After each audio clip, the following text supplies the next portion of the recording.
plenty of food. We have enough food for the whole country. We don't see a problem. We don't worry about food situation anymore. And on top of it, population increase. That was a rapid increase going on. And within the last 20 years, suddenly, it's dramatically population has the growth rate has declined.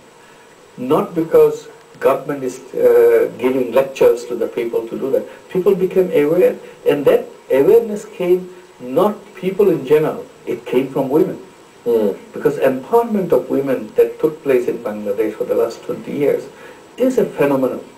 They came way back and moved way ahead. Not just the city women, all across the spectrum of Bangladeshi society, from bottom all the way up. It's a completely different kind of status of women today than it used to be 20, 25 years back. And one of the major factors, people pinpoint that, the major factor is the introduction of microcredit in addressing the women by the microcredit, so that now they have the decision-making power.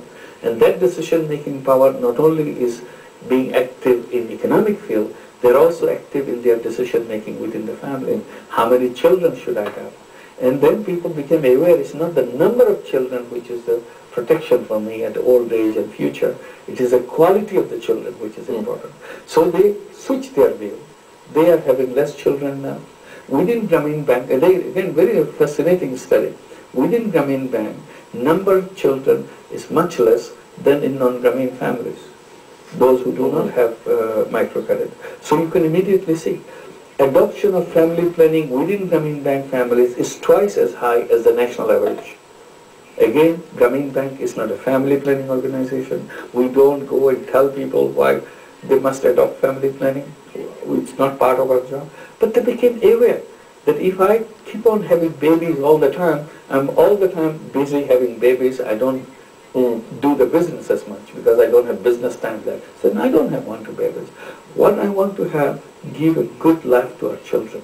So all the children are in school. These are illiterate families. Now they are sending all their children to school because they see the quality is the key word, not the number. If you can have 10, 12, doesn't help. One of the reasons why they have large families because they are poor people at old age, somebody has to take care of them.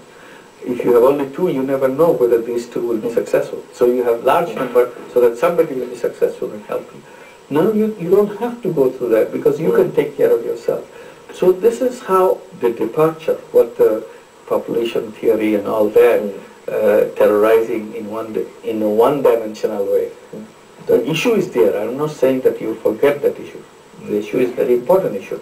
But addressing this issue has to come from the other side, not from the top-down kind of thing, so that people see how important it is for them, for their own life, to have a smaller family and look for the quality in the family rather than the quantity in the family.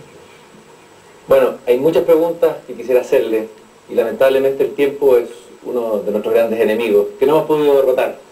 Quizás es el único enemigo que no podemos derrotar. Yo feliz. Si quizás la pobreza, como usted dice, optimista la vamos a derrotar, pero el tiempo no.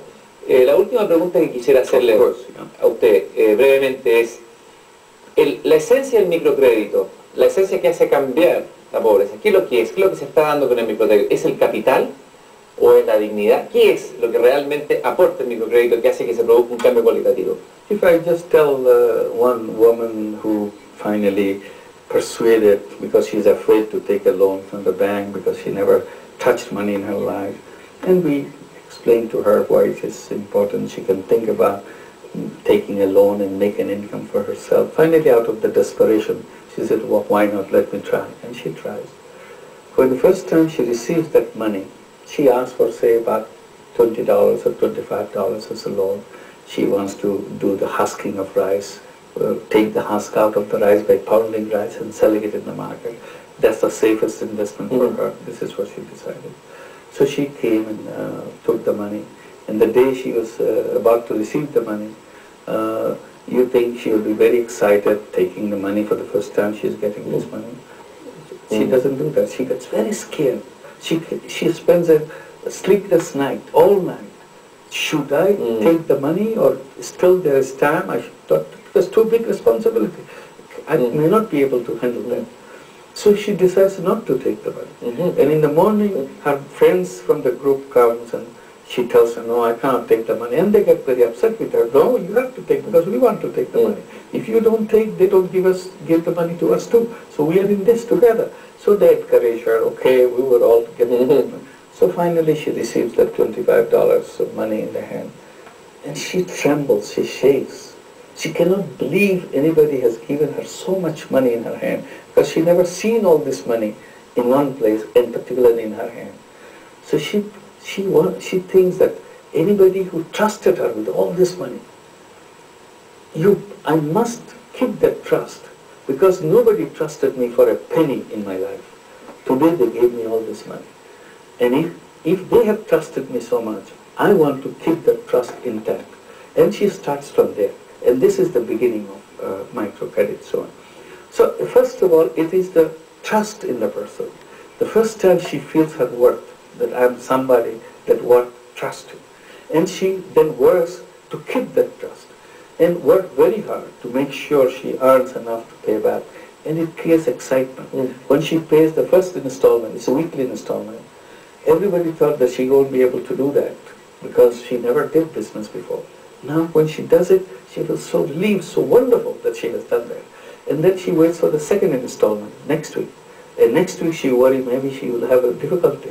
No, she didn't have difficulty. She paid back the second installment, and the third installment, and fourth installment. And the half of the installments are gone, only half money to go. She feels so delighted she has done the half. And the final day, if it's a 1-year loan, and the 52nd week she is making the final payment to her installment. When she does it, she feels like a queen. She feels like a hero, that I have conquered the world. Because she feels like she can conquer the whole world at that moment because she is successful. She feels like a different woman than she was 1 year back. So microcredit is not just giving that money.